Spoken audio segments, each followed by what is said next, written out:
Now tuning in to Earbud Media. Audio for everyone.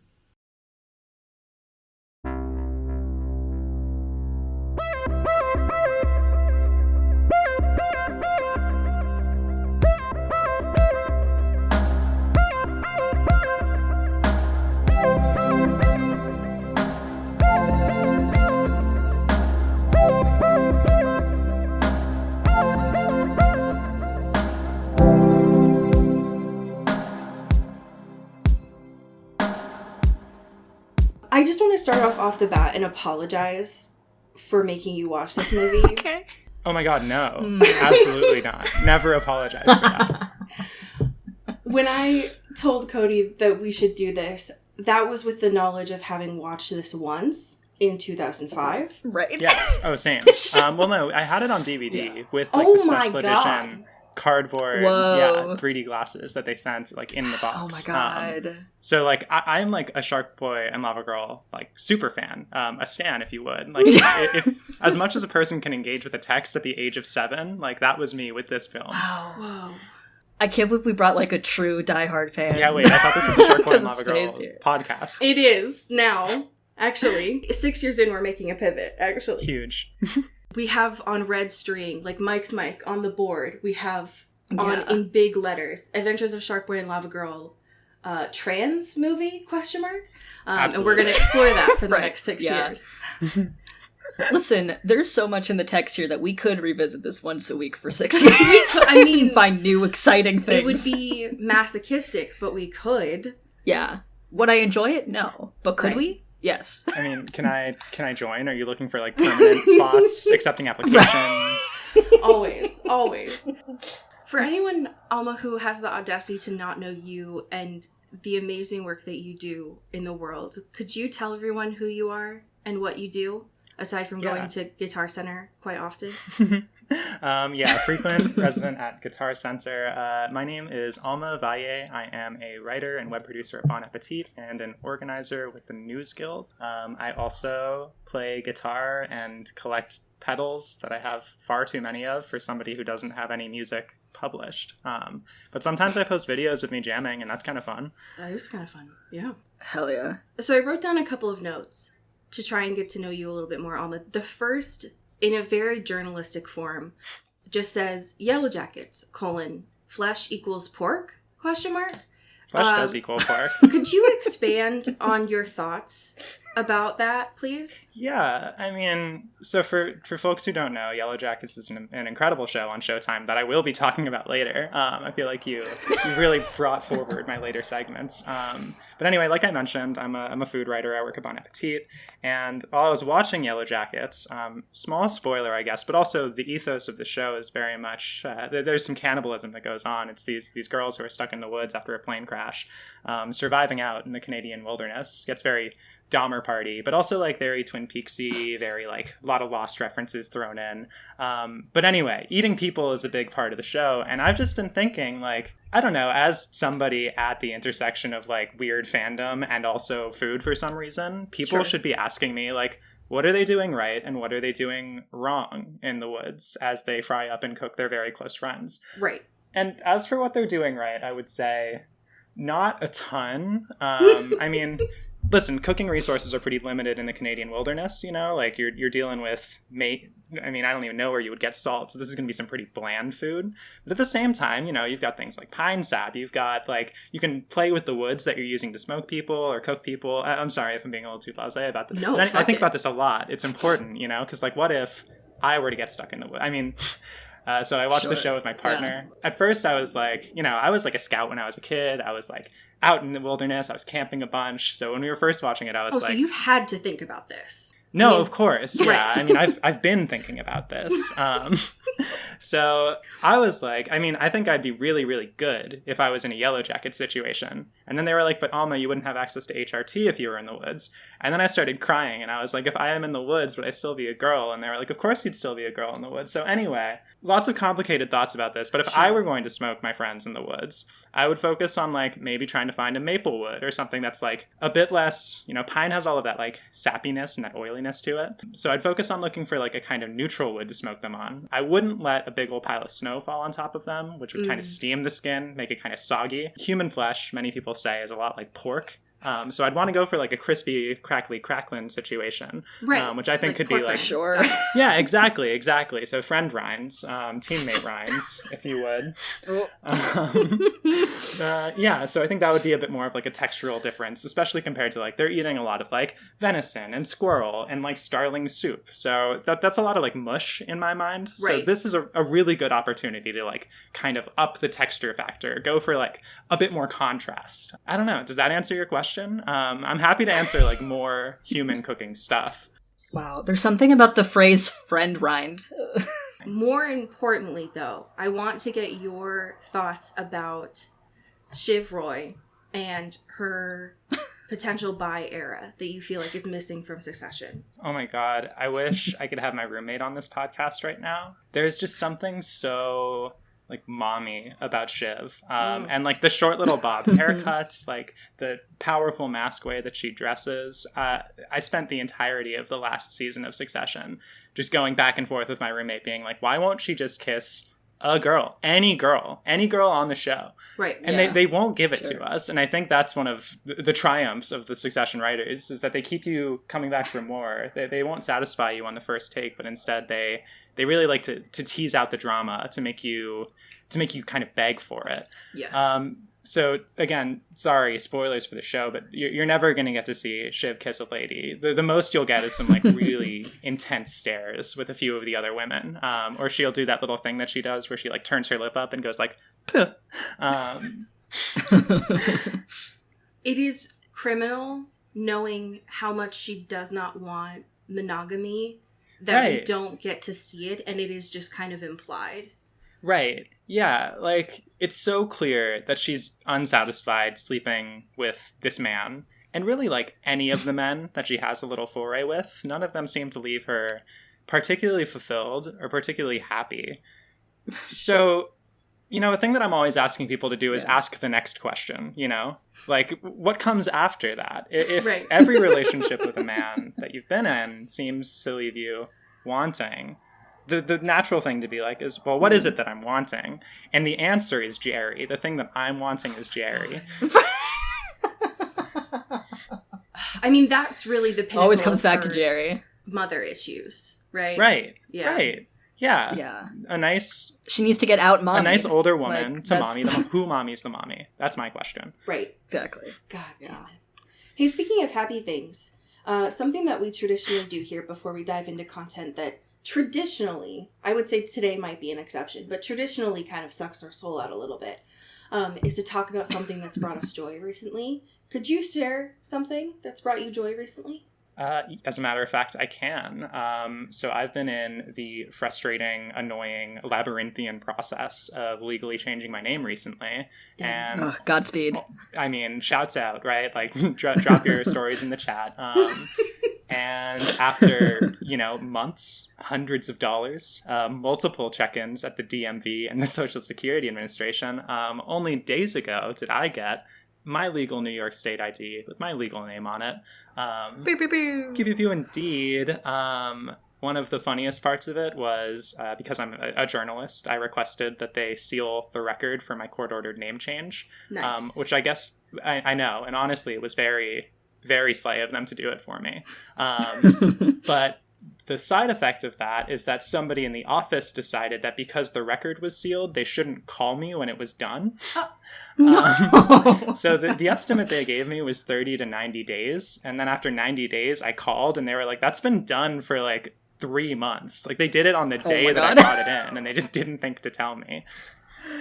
No. I love communication. Right. Yeah. It felt a little really like good. a genie's wish situation where they were like, you don't want us to tell anyone? We won't tell anyone. But then parentheses, we won't tell you. We really mean it. We're not telling anyone. So anyway, now when I get pulled over by the cops, they can harass me in my correct gender. So thanks. Oh, New and exciting ways. I love that so much. Oh my gosh. Cody, how you doing? Haven't talked to you in about 24 hours. Yeah. I'm chilling. I don't know where I'm going with this happy thing, but this is truly just a constant, Okay. I feel like, at this point. And that is, I'm really into Snoopy right now. Okay? Good. Is that a crime? No. Is that a crime? I just, for some reason, and this has been happening for a while, but like my timeline, I've calibrated in a way where I'm just seeing stuff from my friends and drawings and videos of Snoopy or Garfield or whatever, but mostly Snoopy, very crucially. Sure. My TikTok, incredibly Snoopy pilled. I was about to say Snoopy is in the ether right now, and then I realized I might just follow Cody on all of my social medias. Yeah, you just see all of my likes and they are all Snoopy. It's all, like, that's the only way Twitter has been bearable for me, is that I've just goaded myself into only seeing Snoopy related content. But I do think he is kind of the moment right now, but it is also, I'm also biased in the fact that I'm deliberately calibrating my feed. But he's just a little guy. I'm really stoked about him. I think he's got a lot of cool outfits and expressions and ways of people interpreting how he looks. I love it. I'm a big fan. Listen, we get to make this segment. Nobody said that happy things always need to be video games and television shows. You can just stand in your truth that Snoopy is what's making you happy. Yeah. Does this need to be constructive? No. I just think Snoopy's a really cool guy, and I'm really excited about him. I think that's beautiful. Stand in it. I love it. Snoopy is just a relaxation icon, and I think that that's beautiful. Yeah. I feel soothed. Like, I just look at him, I'm like, that guy's never thought about taxes. No. You know? Like, he doesn't have a job. Like, money is not an object to him. Like, he's just chilling, and I'm goals, right? Like, that's where I want to be. A vivid imagination, too. Like, he has all of these characters for himself. He can be a million different dudes if he wants to be. Oh. Yeah, and often is. Like, you know, we haven't even started on Joe Cool, you know? Like, that's... like, I love this. but that's my truth. He's making me happy. He brings me joy. Stand in And your that's light, it. Cody. That's beautiful. I'm doing it. Thank you so much for your support. Like, how are you doing, Allie? I'm doing okay. I want to bring something that to me is like the pinnacle of summer. And this is a real transformation, I will say, in comparison to last year. This is my second year watching this show, and I only have one person to thank for this, who is friend of the show, Cassie Olsen, who got me on this. Oh, hell yeah. And my happy thing is Love Island UK. Yes. So I'm watching Love Island UK, which right now is season 10. And there are many things that I appreciate about this show. One is that there is just a fuck ton of episodes. There's just so many of them. Every person on the show has just no thoughts in their brain, which makes it a very easy show to consume because I don't have to think while I'm watching it. Yeah. What has changed this year, though, is that I did see on TikTok some behind-the-scenes content about previous Love Island guests.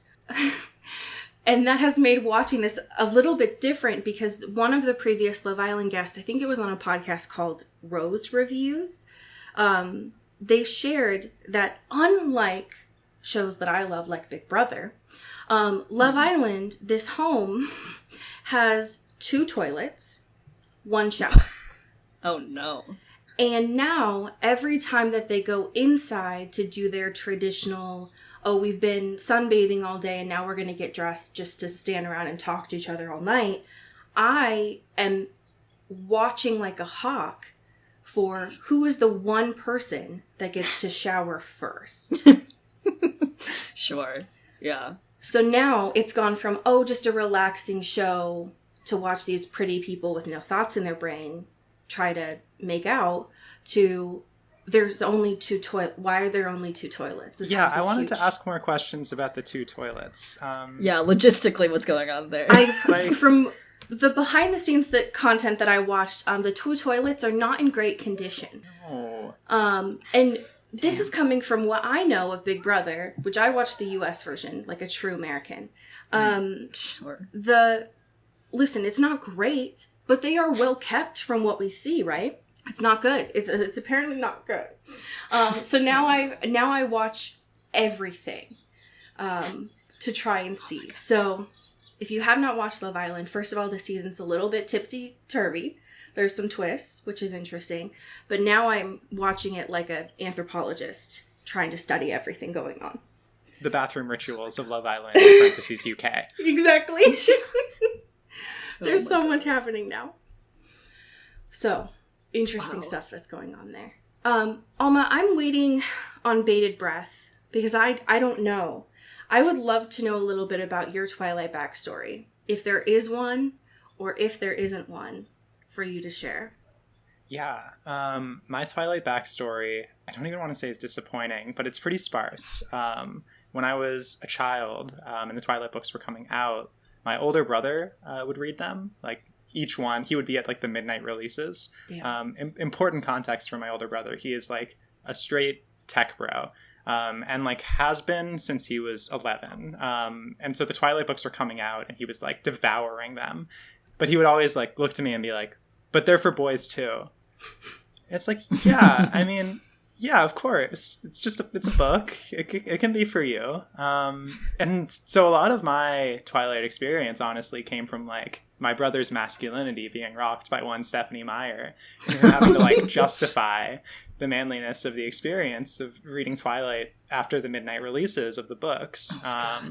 So no, I never engaged with the texts myself until the films came out, because as the movies came out, he was petrified to go to the releases by himself. Wow. So he needed to take a younger sibling with him so he could have kind of like an out, you know, like, oh no, I'm not watching Twilight by myself. My sister's here. We're together. Right. I'm not the only guy in the theater. And of course he wouldn't have been the only guy in the theater. Right. Like, if only he'd accepted this thing about himself, that he likes stories about werewolves and vampires. Perhaps he could have found a bit more of a community, found some people that he could have meshed with. So again, like, asking the next question really feels relevant in this section as well. I did see the films, obviously, as they came out. I had an ex in college who was also a big Twilight head, and would do an annual rewatch. So I've been through the gauntlet in that way. Wow. I know, yeah. Sure. So I've probably seen them through 3 or 4 times. My roommate currently has the entire box set on Blu-ray. So we've got physical medium. We are no longer subject to the wills of streaming when it comes time to watch that sweet, sweet doe in the wilderness of the Pacific Northwest come onto screen, opening scene of Twilight. So yeah, there's a part of me that thinks someday I should pick up the actual chapter books and leaf through those tomes. But at the same time, I think, like, there are some things I don't need to know. There are some things that I'd like to keep a mystery. Right. Sure. I think, listen, you were able to escape your pivotal youth without that Mormon propaganda. Congratulate yourself on that. That's true. Yeah. Thank you. Thank you. The movies are less that. So having watched them as much, you just got more the powerful soundtracks. That is true. So and, oh my God. You got the good stuff and less of the brown skirts and the virginity obsessions. Well, hold on now, because now I might be back in. Oh no. I didn't want to sell you on it. No, I mean, you don't need to worry, because as I've said, Twilight is for boys, and therefore I can't engage. Right, notably, it's crucially. Notably for boys, right. Yeah, let's do some Stephanie Meyer gender essentialism. I mean, that's my takeaway from Life and Death, was that it was for boys. So true, so true. I should let my brother know. Oh my God. I would be so curious to know your brother's thoughts on Midnight Sun. That is knowing, like, your brother was like, listen, I'm gonna read all of these, but, like, they're, you know, it's not for me. I'm just reading it to try and keep up with the culture. Right. But that's the thing. He also, I mean, he had his boys back then too, and none of them were reading Twilight. So it's sad. It's almost like he was entirely alone in this experience. Because, like, I doubt he was going to the girls in his grade and being like, hey, so Jacob? Like, he couldn't have been. Like, he simply wasn't. So instead, he was just cooped up. He was by himself. And he needed an outlet that I don't think he got. And maybe he's found it since then. Maybe he's in the forums. Maybe my brother is contributing. That he was not on LiveJournal back then? Did If he not he was, have an outlet? If he was, he certainly wouldn't have told me. He was on late MySpace. Damn. And when you open his page, in the end, would start playing. Fuck. Oh my god. Yeah, no. I mean, Your he's a cool life guy. is so rich with culture. Everything you say just keeps unlocking lore. Thank you. I try to surround myself with beautiful things, such as old MySpace pages, Fall Out Boy, etc. Oh my god. Wow. I mean, you started this off with like, well, actually, like, my story is really boring. This is the least boring story I've ever heard. How dare you? I appreciate that. I'm so sorry to bury the lead. How dare you? Happens to the best of us, you know? Yeah, I'm gonna definitely need an update on your brother to know if the companion stories were also read there. And if he plans to watch the show when it comes out. I would certainly hope so. He is very much like a work 12 to 16 hours a day guy. A muscle I've been trying to break in his head. The union organizer in me really won't let it stand. Real. Yeah. But it is always funny to me to see what pieces of content he then fills like the 2 hours that he gets to himself at the end of the day with. Like, whenever he's like, yeah, I started watching Lord of the Rings, The Rings of Power. I'm like, of all the things, you chose that. And I mean, no shade. I'm sure it's a lovely program. But, like, there's Yellow Jackets. Right. Why don't you just watch Yellow Jackets? There's Sharkboy and Lavagirl 2005. Why not just rewatch that? Oh, thank you for that beautiful segue. So you had the DVD of this. So my understanding would then be that you had watched this prior to this episode. So I saw this in the theater when it came out. A big fan of the Spy Kids films as well as a child. So when the expanded cinematic universe dropped that Sharkboy and Lavagirl was coming out, I got really excited as a child. I was really, really stoked for this movie. So we lined up. We went to the Cinemaplex. We took our seats. We went there to this place. Like, literally my Nicole Kidman moment as a child was watching this movie in the theater. And then, when it dropped on DVD, we were a Blockbuster family, but not this time. This time I needed to possess. We could not rent. Sure. I mean, and you ended up being in the right position now. Because streaming just is cutting everything left and right. So having that physical media is a great idea.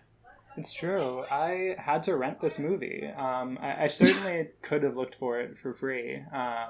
But I felt bad to do so because the creators of this film really deserved the compensation for the work that they did for making such a piece of art. Something that is so potent and rich and full of George Lopez.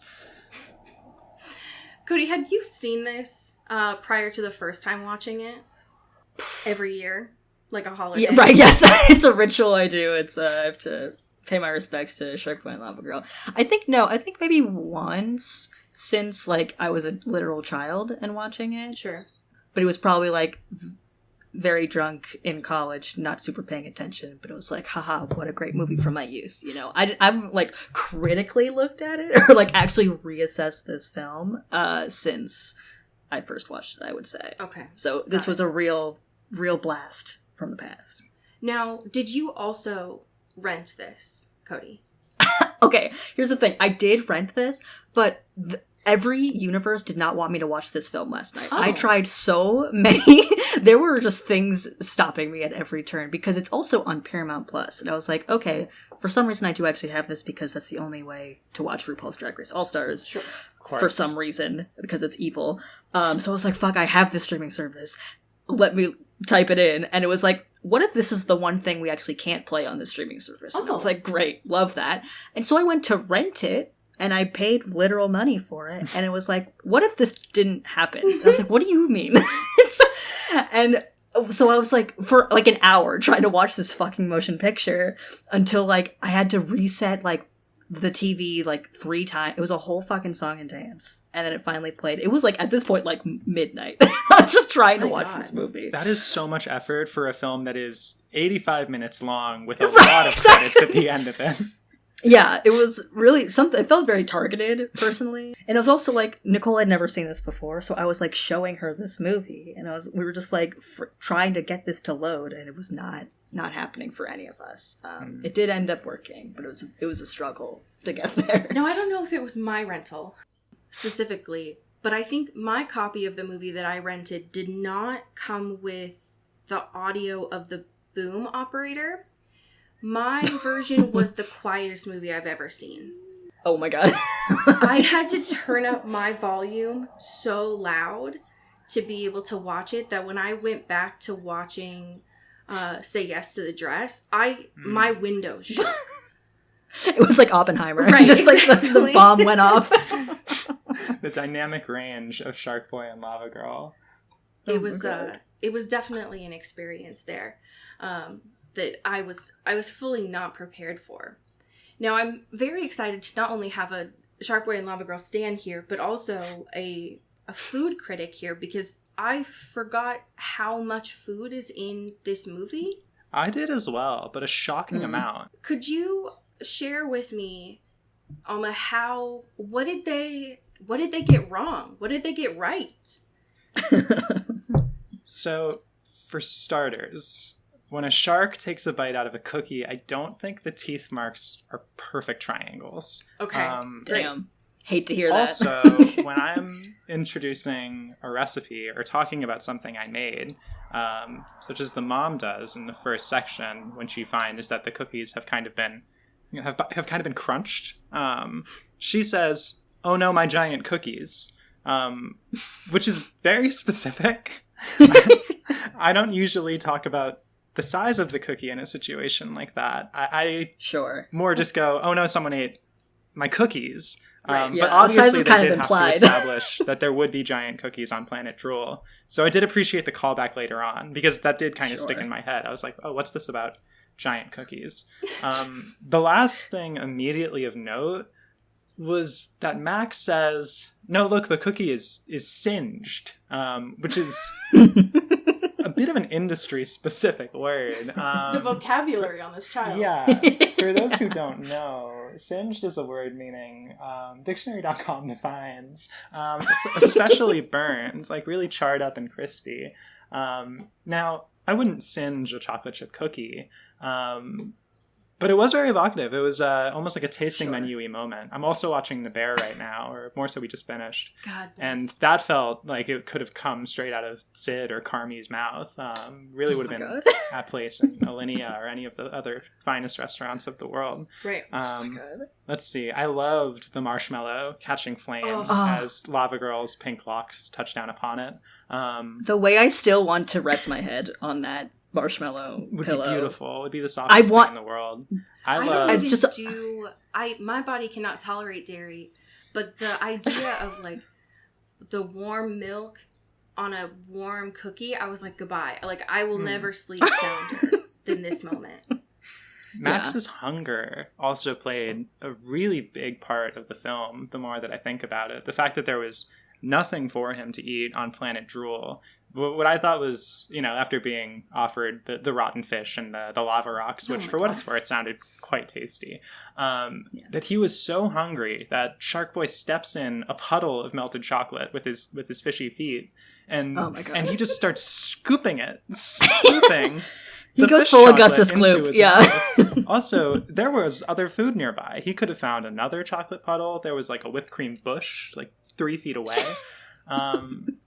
But listen, like, there is something to the fact that, like, maybe his dream is being unable to find that which would satisfy him. This is a little Freudian, but, like, it is so hard to dream. You know when you're looking in the fridge for something to eat and it's full and nothing is calling out to you? Like, you've got the pickles, you've got the ice cream, you've got... I work at a food magazine and I can't think of a third food. Well, they did slam into that cake appeals. in a very 3D way, and it was kind of beautiful. Oh, I hope we Yeah. talk about the 3D moments in this movie, because there are so many. From the moment they say glasses on, pretty much until the end. It's a film designed for you to say, it's coming right at me. And it's knowing well, before we get into like, that- it is 2005. And so I knew, yes. when I remember seeing this in theaters, like, I knew it was those cardboard ones, Right. too. Yeah. Ugh. Oh, I have memories of those cardboard ones. I'm talking a lot about my brother on this podcast. I should give him a call. But when we went to the theater, as you all might recall, they give out, you know, the custom branded Sharkboy and Lavagirl 3D glasses to everybody who walks in. And they gave to my older brother the blue Sharkboy 3D glasses, and they gave to me, who was I'm a trans woman now, but at the time I, you know, was just a child. They gave me the pink Lavagirl 3D glasses. Oh, they clocked you right away. I was apparently the clockiest 7-year-old in the world. Oh my god. That but they really knew something high about Affirm me. my attendant gender. knew Right, somehow. right, exactly. He could see through all of the fuzz. He was like, "I've got something for you," and It's your gender. it's your gender. Yeah. And the thing that I forgot is that the same thing happens to Max in the film. Max also got forcibly feminized by the Lavagirl glasses as he gets on Sharkboy's fish rocket. Yeah. Oh my god. It is... There's so much that happens in this movie that, one, I forgot, but also it is a joy. The first note that I wrote down was that it starts with a quote from Lavagirl. Yes. Which, like, we are so in it at this point. Right. The fact that they named the bully Linus feels rude and unnecessary. Like the nerve of being the biggest bully Right. and being named Linus is such a beautiful dichotomy. Also, there are several moments in this where he like has a Waluigi-ass fit. Like, I'm very confused of like the character design. Absolutely. I had Waluigi written down on my post-it note. We're on the same wavelength. And the fact that I want to say it's the teacher, but like it's George Lopez, right? Like Yes. in the movie, it is George Lopez. That they made his canonically last George name Lopez. electricity in Spanish is just for why. Well, Like- he's not Mr. Electric. He's not Mr. E. Not Mr. Yeah. Electricity. Da da da da da da da. Don't get it He's twisted. Mr. Electricidad. Thank you. Thank you. Put some respect in his name. Linus has a lot going on that I feel like could have been explored, but I do think one of the strongest moments that a bully could say is when he says, "I'm gonna burst your bubble, dream boy." Very good. Because Very if someone good. said that to me, that would rock my shit pretty hard. Yeah. A fanfic-worthy line, if you think about I it, too. agree. Yes, agree. absolutely. Yeah. I will also say that there's not a lot that I relate to with Max, but I can confirm that this movie and everything that Max does is some very only child bullshit, and I do say that as an only child. Absolutely. Sure. And that is unfortunate. Especially the part where he is just like sleeping with a surge protector right next to his head. Like that is aggressively something that I would have done. Okay, wait, too. There was something back to like the first scene with like the singed and bitten cookies. Like that is canonically 4 a.m, right? Like Yeah. we look at his rocket clock and it is like flashing. It's 4 a.m. This entire room and the entire house is bright as day. It could be 10 a.m. And Canonically, he runs Texas, out bright. It's like Alaska Right. in the summer. That is true. apparently. right. And he runs out to the kitchen, and Charlotte from fucking Sex and the City is still making cookies. And again, it is 4 a.m. Right. They are like dressed as if it's the middle of the day, and they are making cookies, and it's 4 a.m. Well, what I appreciated, though, is in the trend of film becoming so dark and obscure, it was... Sure. I appreciated being able to see what was going on. I liked the high It's like finally contrast. I want to see the texture of the walls that for some reason make this house look like a cave? Honestly, Yeah, that was never something that I worried about with this movie. Even when they got to Planet Drool and the world was dark, I could still see everything that was going on, and my God, I missed that in film. Yeah. Mm. Yeah. I love don't to get see. it anymore. No, To absolutely talk not. more about our friend Christopher Nolan, I think he would have a lot to learn from the rich text that is Sharkboy Lavagirl 2005. Sure. Yes. Yeah. The whole reason why we asked for this to be part of the sweeps week that we are doing here is because of young Taylor Lautner. Of course. Homeboy doesn't even start talking until 20 minutes into this movie. Right. Right. Listen, he doesn't need to talk. He's got a lot of exposition. He's a very commanding presence. A lot of backstory. A lot of lead lore. up to Sharkboy coming on screen officially for the first time. Speaking Oh of my God. backstory here, so this movie comes out in 2005. Theoretically was filmed in 2004. We know from the lengthy backstory that we get of Sharkboy essentially being Tarzan of the sea. Yes. I want to know by the end of this, when we find out that his dad is searching in the submarine, and then he, by the end, is in a submarine trying to find his dad, what we know now about submersibles and James Cameron is Sharkboy's dad James Cameron. Oh, shit. Canonically, absolutely. Yeah. There's not a doubt in my mind. Because James Cameron might be the only person capable of building a one-man sub that could survive for years upon years at the bottom of the ocean. Because We've that's what recently they said learned. very clearly multiple times, is that he's at the bottom of the ocean. Right. And we've recently learned how hard of a feat that is, and Right. how rare. Incredibly it is. difficult. Yeah. There's only one man for the job. It's true. It's got to be James. It's got to be James. It's Jimmy. My favorite fact that I learned about The Shape of Water is that they had to Avatar. Sorry, The Way of the Water. I have other thoughts about The Shape of Water, namely There's the so many Sharkboy water-based films. does The Shape of Water in this movie in the bathtub. But Avatar: The Way of the Water was postponed for years. Apparently because technology had not progressed to the point where James Cameron was satisfied with the way that the underwater scenes would look, which means that at one point there was a day where James Cameron looked at technology and said, "I'm ready." Right, you finally caught up to my brain. Thank Exactly. you. Exactly. Which honestly, flex, you know? It's true. He was waiting. He knows what he wants. Yeah, so. And I never saw the movie, so I don't know if it paid off, but I hopefully haven't it seen did. it either. I don't know if that water looks good, but I trust it. I trust the vision. I'm glad that they didn't wait on this one, because I feel like the technology is just strong enough. Absolutely. Yeah. I Yeah, didn't this need is it to get better, because I feel like it would have given me more nightmares than this movie did as a child. perhaps the gloopiest film I've ever watched. Oh my God. Incredibly gloopy. Yeah, completely. Mm. Both gloops and zaps, and no. Mm-mm. I didn't need either of those, actually. Mm. Yeah, you could really tell they'd CGI'd the electricity effect pretty early on, and Oh then my just God. needed to keep reusing it. Did y'all know 6 animation companies were credited in this movie? Fuck. In case you couldn't So tell that a many. lot of hands touched this thing. Yeah, no, naturally, it's very clear. Well, it feels like a very cohesive vision when you watch it on the screen, but I guess that's just a testament to the power of collaboration. I think you Yeah. did need 6, though, because when Sharkboy Yeah. ate through that cage, you need multiple different artists to be able to make Right. that happen. Right. Yeah, absolutely. I remember more of Sharkboy in this when I had watched it the first time. But watching this yeah. back, Lavagirl is really the show. Yeah. She's the one leading this whole thing.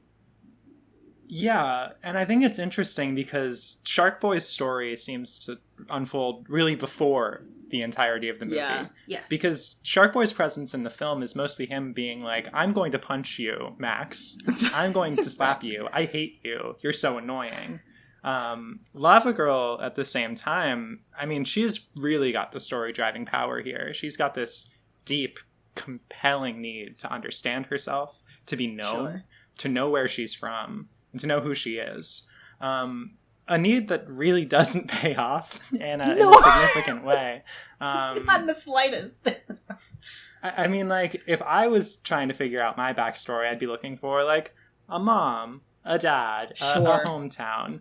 Lavagirl is light, and that's cool. Feminism, girl boss. Right. And Not also, entirely satisfying answer. well, like, she's lava. Like, lava is bright. Like, you didn't know? Like, no one told you.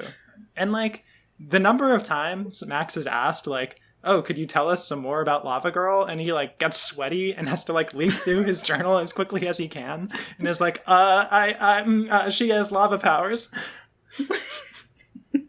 It's like, there's lava out of her hands. She's not the love of my life or anything. I definitely haven't drawn any lewd things in this journal. Sometimes her hair is on fire. I don't know what you want me to say here.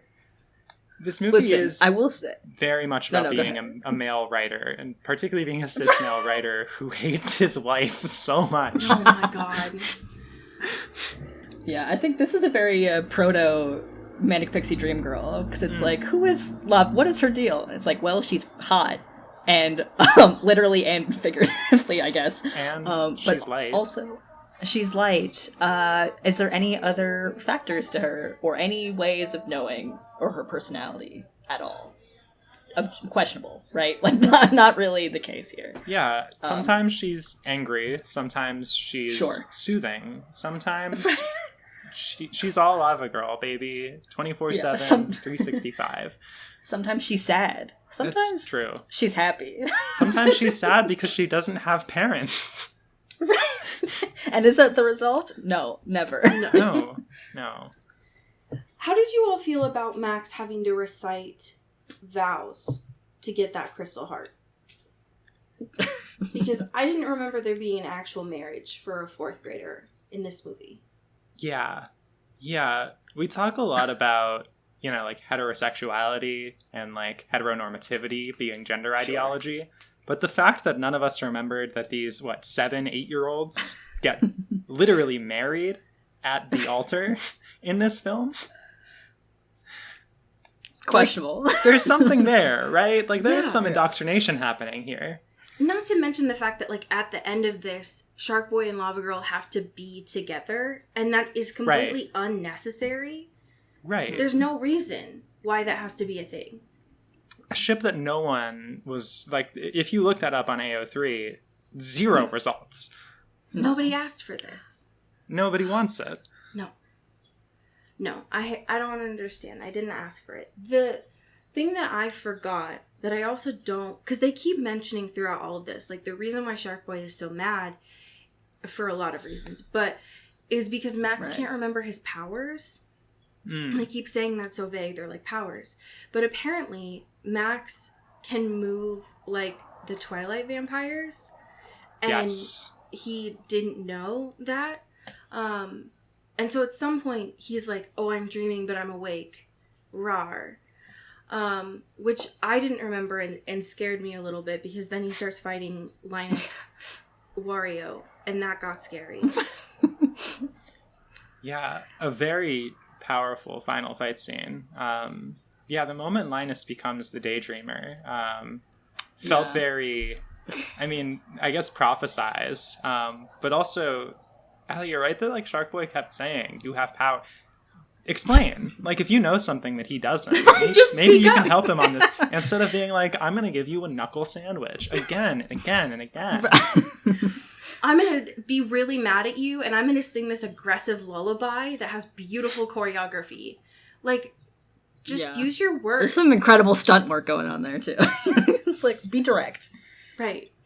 And it's very clear that Taylor Lautner's agents did not want him to sing ever again, because that's the only time he does it. Right. It's pretty fucked up, because that was a banger. Yeah. He did a great job. A once-in-a-generation Untapped talent. potential. Right, exactly. It was what we really could have hypnotic. had, Yeah, I was in a trance, for sure. 100%. I was asleep. No, I wasn't. It didn't Yeah, work. he got me.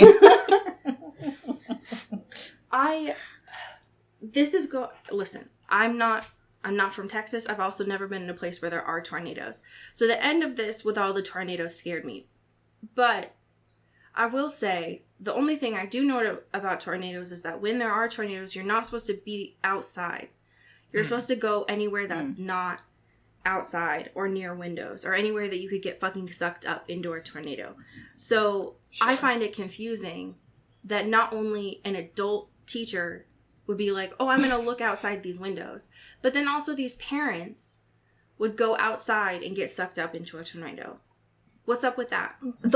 The whole, like, the fact that there's no safety protocols here, right? Like, obviously, this is in a different era before, like, a lot of other, like, standardized, like, trainings within schools and stuff. But this was very, as far as natural disasters, very standardized at this point. Very in the fold. Yeah. And the fact that we like, had hey... duck and cover for nuclear exactly. trainings for children in the 50s. Like, they exactly. gotta know, go to the basement, right? Like, get underground. Yeah. Let me not only go to these floor-to-ceiling windows and see what's up, but also ask my children in these class, being like, hey, does anyone have any ideas of how to stop a tornado? Does anyone have any thoughts? Also, the fact that this poor kid lives literally right across the street from his school is so violent. I think that's great. That's the kind of, like, high-density, multi-story, multi-use urban housing that's illegal to build in most of the United States. One of the only moments when I laughed out loud was when Miss Ma'am from Sex and the City was like, oh, yeah, no, I'm walking into school today. And then she goes out into the front yard and we pan around and the school's right there. It's very good. It's so evil. Right. Yeah, that was a good LOL moment. I found it interesting that the end of this, the way that it's solved, is not only with George Lopez's daughter, who apparently just has allergies because he makes her sit underneath the vent. Rude. Sounds like you hate your kid. But that it turns into this, like, microplastic snow in Texas in August. Interesting choice. Weather's crazy, right? Weather's, like, so wild. So wacky. One thing from when the mom walks Max to school, she's like, we have a conversation to have when you get home. Is this, like, gonna be the day that Max's parents tell him they're getting divorced? Yes! Because that's crazy. Like, that is a day that I remember. That is a day I'm sure many of your listeners remember. Not to typecast, but, like, to have that foregrounded. We can see that on SoundCloud. It yeah, says, absolutely. Like, it gives you the details. Kids, for sure. Oh my! I mean, I think it's probably one of the first things that the algorithm found out about me. Not that I don't talk about it all the time. That's a memorable day. And honestly, having watched this movie 2 years after having that conversation with my parents, there was a part of me that was like, what if I could have dreamt my way out of that? Dude. What if I could have gotten on a rocket? All 15 quarters that I had in a little box in my room. I would have used all those quarters that I was saving for Gashapon machines and paid them so I would not have had to go home after school to hear that conversation. Right. Yeah, 100%. I think the worst jump scare for me was when having to go through those, like, 20 minutes of credits to realize that this was a Harvey Weinstein movie, which was... Oh my god. I mean, that. Oh, from the moment the Miramax logo played at the beginning, I turned to the friend I was watching this with, also named Allie, although Allie, whose microphone I'm graciously borrowing today. The way that our heads just whipped to each other and said, Weinsteins. And, like, there are some, like, disconcerting things in this film. There's a kid at the beginning, at the playground chase scene, who's wearing a shirt that says, I would rather apologize than ask permission, in a Miramax film. The breadcrumbs they were leaving. It's horrifying. No. Oh, God. No. I don't like it. No, absolutely not. And to think this is the stuff that we're giving to our children. It's concerning. It really concerns me. It is. It makes me so sad. I don't regret watching this. I haven't watched it since 2005. And I also love, and I think that this was mentioned earlier, it's a quick movie. Yeah. Like, not even a tight 90, a tight 85, again, with a really long credit sequence in there. Like, probably 10 minutes of credits. Such a nice respect for my time. Truly. And a short time span. I love that so much. Thank you. It feels possible that this podcast is longer than the film itself. Literally. Honestly, we could talk for 3 hours. My afternoon's wide open. Right. I just am so gracious. I think that that's such a beautiful... I miss movies. I miss short movies. Yeah. I love that. We have some amazing patrons to thank. Cody, do you want to start us off? Absolutely. Shout out to Alex Dornan. Ooh, thank you. To Jasmine Anastasia. Pew pew. Thank you to Megan Pattinson. Ooh, thank you to Katya Karp. Thank you to Hope Castile. Ooh, thank you to Maddie Facinelli. Ow. Thank you to Genevieve Morgan. Ooh, thank you to Danielle Burke. Pew pew. Thank you to Sophia Salinger. Ooh, thank you to Laura Forty. Ow ow. Thank you to Dan Zeklos. Ooh, thank you to Emily Ozera. Ooh. Thank you to Jaylene Ivashkov. Ooh, and last but certainly not least, thank you to Ashlyn Vogel. Pew pew pew pew pew. I'm waiting on bated breath to know what fanfiction that you brought to the space for us. Yeah, absolutely. So as I mentioned earlier, and as we kind of teased, I'm a big Yellow Jackets fan. My partner, Lexi, and my roommate, Maddie, are also both big Yellow Jackets fans, and they are both big consumers of fanfic. So when I saw that part of the assignment, I could not have been more excited. We are also, in this house, big fans of Boy Genius. If I could plug, my partner wrote a profile of Boy Genius for them.us. You should check it out. And so what I've brought for you today, from the shockingly large overlap of the Boy Genius and the Yellow Jackets fandom, is a piece called Savior Complex, named for the Phoebe Bridgers song, in case you were wondering. The chapters of this fanfic, just to walk through them, DVD menu, chapter 1. The next chapter, believe me, it's I Wish You Would. The next chapter, from which I will be reading today, is Christine, a reference, the first line of the chapter, song Christine by Lucy Dacus, in case you were wondering. Oh my god. Every chapter, absolutely, every chapter named from a Boy Genius cinematic universe song title. So we are coming in on a scene with the titular Yellow Jackets, the soccer team from Whiskeyuck, New Jersey, on the soccer field, playing a little bit of footy. This is, I believe, Lottie Nat fanfic, which is a very potent ship. A lot of people love that combo. And honestly, how could you not? May I begin? Please. Do I need to ask permission? Absolutely. No, never. No, but I'm glad you did. Thank you. Okay, so from Savior Complex by MILF's Enthusiast 2.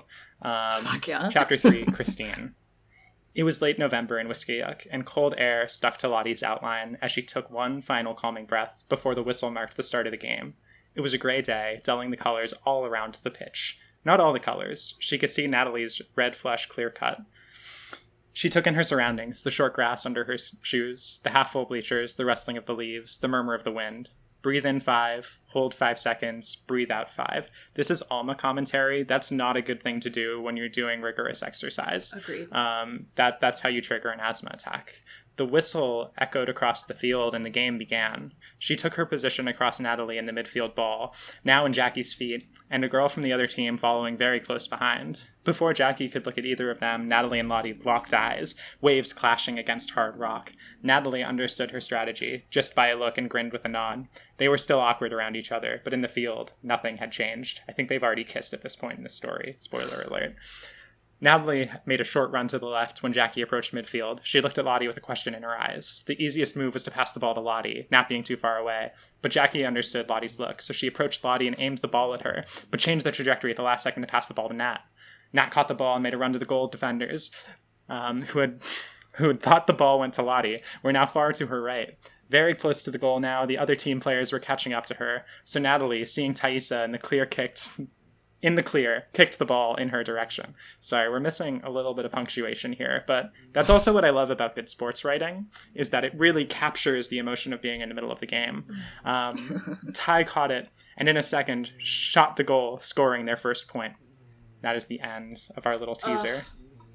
Wow. I mean, soccer, right? The Women's World Sports. Cup is starting up very soon, and I could not be more excited.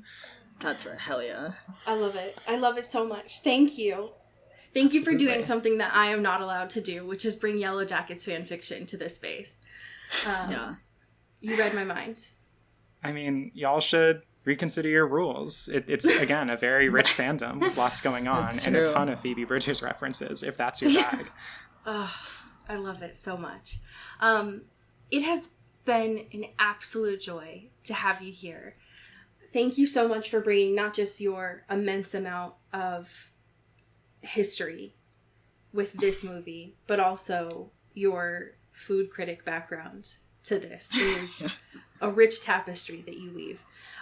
For folks who are interested in not just supporting your work, but who might be interested in unions, where can they go to support you?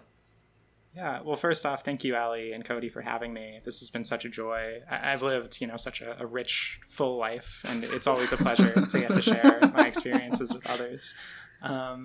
If you want to follow me, I'm Goodbye Alma, one word, on Twitter and Blue Sky, because she got the invite. Oh, damn. Ayo. And I know. I don't post there, but I think I should start. And I'm Alma.Avalle, that's Avalle, on Instagram, where I sometimes post food. I'm pretty constantly tweeting about unions, I guess soon to be skeeting about unions, labor power, organizing. Love restaurants that are unionizing as well. If you're in the New York City area, I try to keep a pretty good list going of that on Instagram, places that have either recently unionized or turned into labor cooperatives. Yeah, I think that's probably the gist of it. And if you haven't yet, I would consider donating to the Atlanta Solidarity Fund for the folks out protesting the building of Cop City, doing some really, really great work down there. And yeah, as always, please rent Sharkboy and Lavagirl so the writers can get paid. Yeah, that's praxis. Right. True. We can get one step closer to our dream of putting essentially a CD in the microwave and getting fresh McDonald's French fries. Someday. It's all I want before this planet dissolves. It's just my dream.